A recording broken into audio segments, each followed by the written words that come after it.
Você disse agora há pouco que o movimento Siriará, então esse nome teria vindo da padaria espiritual, né?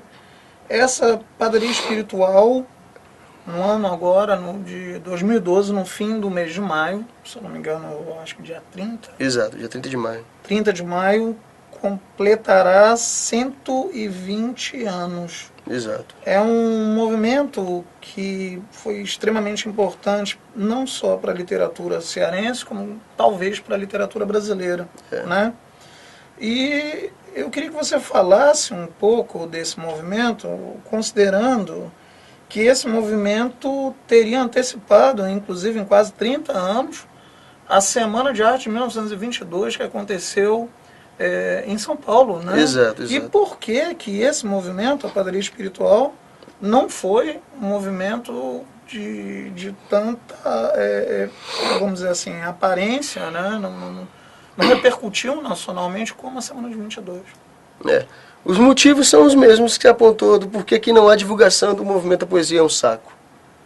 O problema de divulgação. Agora, esse problema de divulgação, ele mexe com questões históricas, mexe com questões políticas, né? A gente vê veiculado por aí pela televisão, pelo rádio, enfim, existe a ideia de que ler é viajar pelo mundo da imaginação, né? E, na verdade, se esquece que a literatura é uma janela para o mundo social, para o mundo real, né? Ela é o mundo real, traduzido, transformado em palavra, né?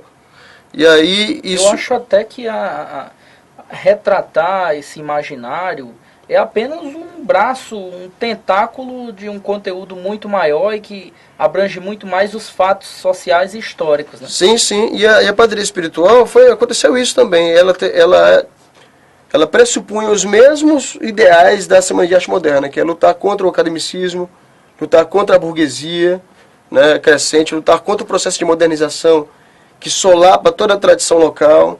Então, o movimento da padaria espiritual de 1892, ele acontece com esses mesmos preceitos da Semana de Arte Moderna, de 22. Agora, ele não recebe a divulgação, porque naquele momento o Nordeste açucareiro era uma economia em decadência, em contraposição ao Sul do café, né? Do café que estava ali em ascensão, né? Enfim, então era por conta disso. Agora, a padaria espiritual, ela tem toda um arcabouço, né? Porque assim,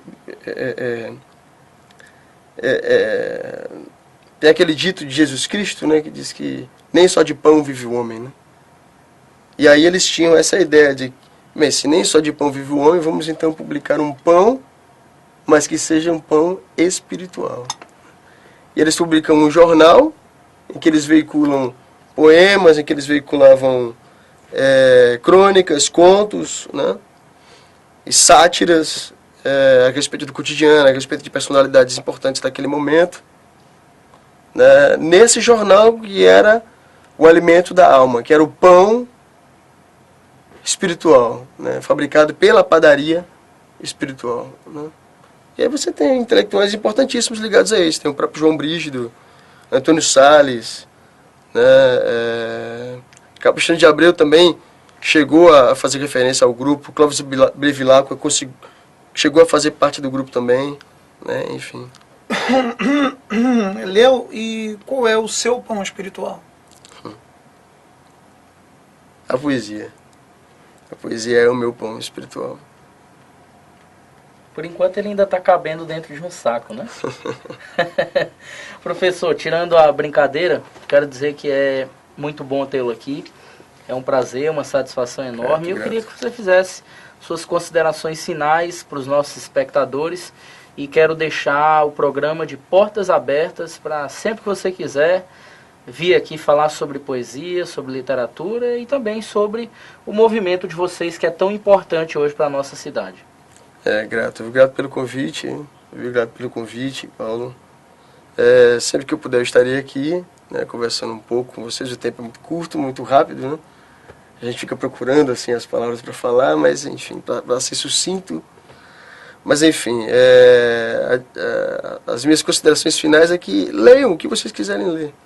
Leiam o que vocês gostarem de ler, independente de ser Machado de Assis, de ser José de Alencar. Não é só porque o professor disse que Machado de Assis é o melhor escritor do país e do mundo que ele de fato é, não. O bom escritor é aquele de quem você lê uma coisa e você diz assim, puxa vida, isso aqui eu podia ter escrito. Mais ainda, você diz assim, puxa vida, isso aqui eu deveria ter escrito, né? Então, o bom poeta é aquele que faz com que você queira ser poeta. Então, é isso. Leia o que você gosta de ler. Paulo Passos, obrigado. Eu agradeço muito, Thiago. Foi mais uma vez um prazer tê-lo aqui conosco. E para mim, toda quinta-feira eu estarei aqui nos estúdios para a gente repercutir as matérias que saem no jornal Sobral News, né? Daí o nome Sobral News em debate aqui na nossa TV Interage. E por fim, eu gostaria de solicitar ao Léo, fazer um último pedido a ele, nos minutinhos que restam, do Livro das Sombras, ou Livro dos Mais Pequenos Silêncios. Acho muito bonito esse título. Léo, já que o programa tratou de literatura, em especial de poesia, por favor, escolha uma poesia sua e leia pra gente. Com prazer. Esse é um pequeno livro, graças a Deus já está esgotado. E tem o primeiro poema do livro, que é O Caminho das Árvores, né?